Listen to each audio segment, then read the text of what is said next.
The important things or the learnings are that in a lot of these communities, it's very cultural. Every part is culturally different.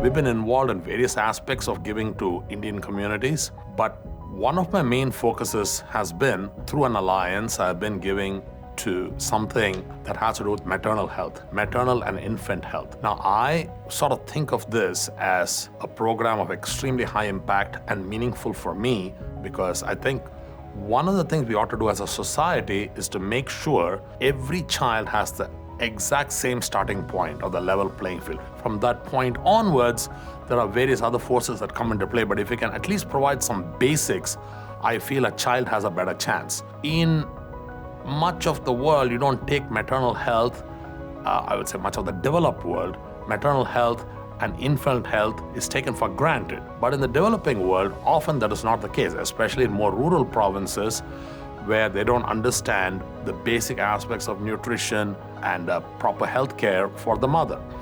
So what we tried to do was to provide various services through a program called AIF for the maternal health. So impact has been tremendous, right? I think you can look at any number of research projects that show it's not just the maternal health of the first trimester, but also the second and third trimesters that have a tremendous impact on the child. So you need to involve the entire family to take care of this mother who's about to give birth.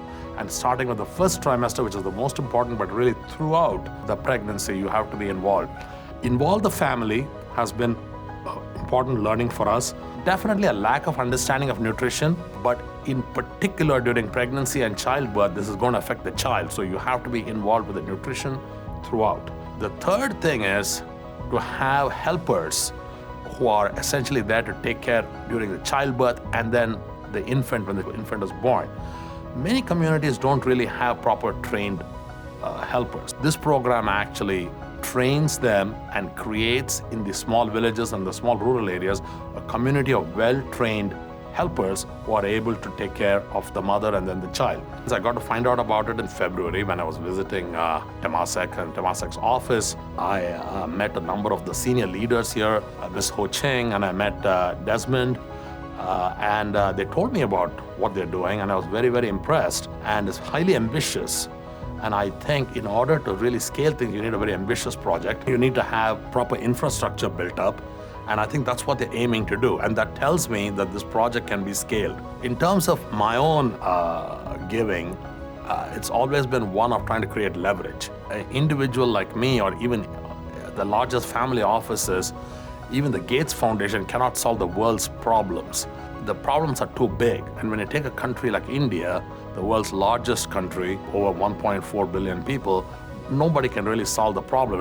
You need the full support of the government and the largest institutions in the country to solve the problem. So philanthropy can only create leverage. We can demonstrate the success and we can use that to create a model for others to follow. That's all we can do. I feel that what I'm able to do can be leveraged best with a platform that PAA is trying to build. That's why I thought I should be taking part in it at the very inception and being a founding member. Hi, I'm Arvind Raghunathan, founder and CEO of Roc360. Roc360 is a New York City-based lender of residential real estate.